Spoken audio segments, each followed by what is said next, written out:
Bonsoir et bienvenue dans le programme du soir sur New World Info. Ce mardi, nous allons commencer tout de suite avec le décryptage de l'actualité. On s'intéresse ce soir à la RDC et la Zambie et cette tension autour d'un territoire disputé. En RDC, le gouvernement central est préoccupé par l'occupation de Muliro dans la province du Tanganyika par l'armée zambienne. La situation qui date de plusieurs semaines était inscrite à l'ordre du jour du dernier conseil des ministres présidé vendredi par le chef de l'État, le président Tshisekedi. La diplomatie s'active. À la présidence congolaise, on dit que la patience des dirigeants de Kinshasa pourrait s'épuiser. Les forces congolaises sont en alerte, mais l'option guerrière n'est cependant pas à l'ordre du jour. Nous allons voir plus clair avec Mamadou Diouf qui est déjà avec nous. Bonsoir Mamadou Diouf. Bonsoir Samuel. Et qu'est-ce qui explique cette occupation de ce territoire par l'armée zambienne? En fait, vous avez des affirmations qui sont divergentes. L'armée zambienne dit qu'elle n'occupe pas un territoire. L'armée zambienne dit qu'elle est sur sa frontière.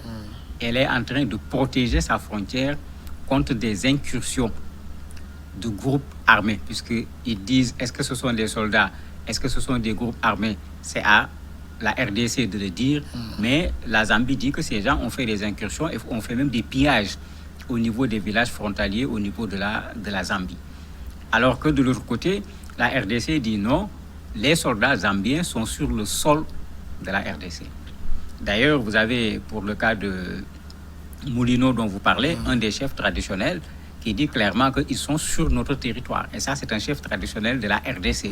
Il dit non seulement ils sont là, vous avez des chars, vous avez même l'hélicoptère qui tourne autour.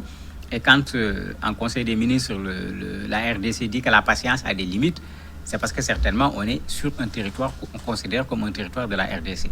Mais la Zambie considère que ce territoire fait partie de la Zambie. Donc on est ici en face de ces conflits liés à, j'allais dire 1885 avec la conférence de Berlin où on a découpé l'Afrique comme on veut. Et souvent vous avez des espaces qui ne se sont jamais reconnus dans le pays où on les a mis, qui se sont plutôt reconnus au niveau de l'autre pays. Bon, on est malheureusement parti avec notre fameuse intangibilité des frontières héritées de la colonisation qui nous a créé beaucoup de guerres. Espérons qu'ici également, on n'ira pas vers un affrontement. Ça veut dire bien avant cette situation, il y a un conflit territorial entre les deux pays. Mais bien sûr, ça ne date pas d'aujourd'hui. C'est la troisième fois qu'on est en situation de conflit, du moins entre 1996 et aujourd'hui. C'est la troisième fois. Rien que le mois de mars passé, il y a eu même des coups de feu.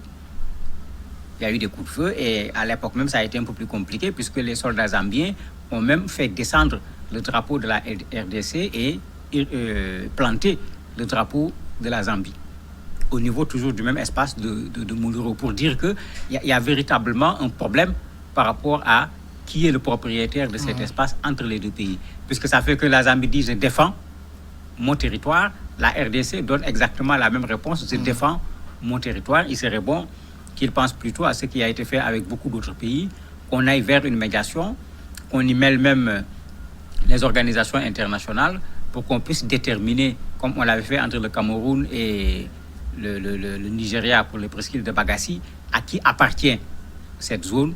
Je crois que c'est mieux, aussi bien pour la Zambie, pour la RDC, que pour l'Afrique de façon générale. Le vice-ministre congolais de la Défense estime qu'il y a déjà des contacts avec les autorités zambiennes. Il estime que ces contacts sont fort avancés, donc c'est la voie diplomatique qui est privilégiée. La RDC a intérêt à privilégier la voie diplomatique. Parce que la RDC a déjà des problèmes avec ses groupes armés. La RDC n'est pas parvenue à résoudre ce problème. La RDC n'a pas de problème avec la Zambie seulement. N'oublions pas qu'il n'y a pas longtemps, c'était le Rwanda.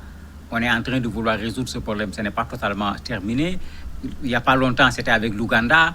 Les pêcheurs ont traversé, ils ont pêché dans nos eaux, ils n'ont pas pêché dans nos eaux. C'est vrai que la RDC est un peu dans une situation de faiblesse dans ses frontières, puisque plusieurs fois, tous ces soldats de ces pays sont rentrés à l'intérieur quand même de la RDC, piller les richesses de ce pays.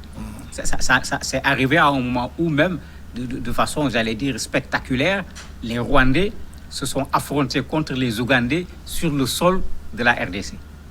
Donc il est clair que les incursions des soldats des pays frontaliers au niveau de la RDC, c'est du bien connu.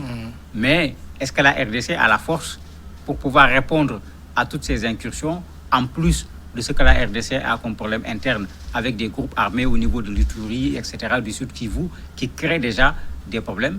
La RDC a raison, il vaut mieux, avec ses voisins, chercher l'option diplomatique pour pouvoir éviter une crise dans cette zone. Mais la Zambie est-elle favorable à cette option? La Zambie pourra être favorable. Le problème, c'est qu'est-ce qu'on va proposer à la Zambie. Puisque si sur le même espace, entre 1996 et aujourd'hui, il y a eu plusieurs fois des crises. En 2011, la Zambie allait jusqu'à venir implanter son drapeau au niveau de Muliro. Ça veut dire qu'il y a un problème sérieux qu'il faut régler. Mais si on essaie de le régler d'un point de vue diplomatique, des pays ont réussi à régler des questions de frontières sur le plan diplomatique. Ça prend du temps quand même, parce qu'aucun ne l'a réglé du jour au lendemain. Les escarmouches que l'on voit là-bas, on l'avait vu également avec les autres pays qui sont en conflit. Dès qu'on voit l'armée de l'autre pays s'approcher, l'autre armée également s'approche. Et bien sûr, quand deux armées se font face, très facilement, il va y avoir des coups de feu. Est-ce qu'à ce niveau, il y a déjà eu des tensions entre les deux armées? Il y en a eu effectivement en 2011, quand les soldats zambiens ont voulu planter leur drapeau à Muliro, mais ils ont dû affronter et chasser même les soldats et la police de la RDC. Donc il y a déjà eu des affrontements dans cet espace en des moments chauds où il n'y avait pas une autre solution par rapport à la situation, puisque les gens tenaient à implanter leur drapeau pour montrer que cet espace fait partie de la Zambie. À l'époque, ce n'est pas comme maintenant. La RDC n'avait pas mis son armée là-bas. Aujourd'hui, c'est plus grave parce que quand la RDC a vu la Zambie, la RDC a rapproché également son armée. Donc s'il y a cette fois-ci un clash à ce niveau, on va assister à un véritable affrontement entre deux armées. C'est la SADC ou bien l'ONU qui peut régler cette question? La SADC d'abord, puisque c'est l'organisation sous-régionale dans laquelle ces pays se retrouvent. Et comme je disais, le conflit frontalier, ce n'est pas seulement avec la Zambie. Ces pays doivent avoir intérêt à ce qu'il y ait une certaine stabilité au niveau de la zone. Mais comme on fait de plus en plus, la SADC peut faire appel à l'Union africaine. La SADC peut faire appel également à l'ONU, comme le cas a été réglé au Soudan ou dans d'autres espaces où, en plus de l'organisation sous-régionale, l'Union africaine est intervenue, l'ONU également est intervenue. Ça s'est fait avec la Centrafrique, ça s'est fait avec le Soudan du Sud. Je crois que c'est une très bonne option pour appuyer la SADC dans cette zone, bien que la SADC a un véritable problème, parce qu'il y a une bataille de leadership dans cet espace, entre Kabila, comment il s'appelle, Museveni, le Tshisekedi qui vient d'arriver. Il n'y a pas longtemps, ces gens ne se parlaient pas véritablement. Des frontières ont été fermées même à un certain moment à cause de ces désaccords. Donc bon, est-ce que cette SADC qui a du mal à se gérer elle-même pourra résoudre le problème? Je crois qu'un appui de l'Union africaine pourrait faciliter les choses. De toute façon, lorsque le problème arrive au niveau du Conseil des ministres, c'est que c'est pris très au sérieux. Oui, c'est pris très au sérieux, puisque comme j'ai dit, il se rappelle qu'en 2011, les gens avaient planté leur drapeau. Cela veut dire qu'on peut aller vers ce qu'on pourrait appeler tout simplement une annexion. Alors que comme on le sait, dans tous nos pays, l'intégrité du territoire, à la limite, c'est les yeux de l'armée. Quand tu veux le prendre, c'est comme si tu veux déshonorer l'armée d'un pays. Et souvent, c'est là où il ne faut pas toucher quand on veut éviter des conflits armés, parce que très généralement, quand on y touche, l'armée tient à montrer que c'est elle qui est garante de l'intégrité du territoire et on va vers un affrontement. Et je crois que c'est pourquoi il faut aller vite avec la diplomatie pour que les armes ne parlent pas. Parce que les militaires des deux pays, chacun va vouloir assumer ce caractère de l'intégralité du territoire. À Muliro, les populations se sentent plus zambiennes ou congolaises? Malheureusement, elles se sentent plus zambiennes que congolaises. C'est une des difficultés, bien qu'elles sont dans un territoire bien déterminé. On a ce défaut en Afrique, à Muliro, on est très loin de Kinshasa. Et généralement, ce qui se passe dans nos pays, quand on est très éloigné de la capitale, souvent on fonctionne plus avec le pays frontalier qu'avec la capitale. Vous avez même des pays où, quand vous allez à la frontière, on parle les deux langues officielles.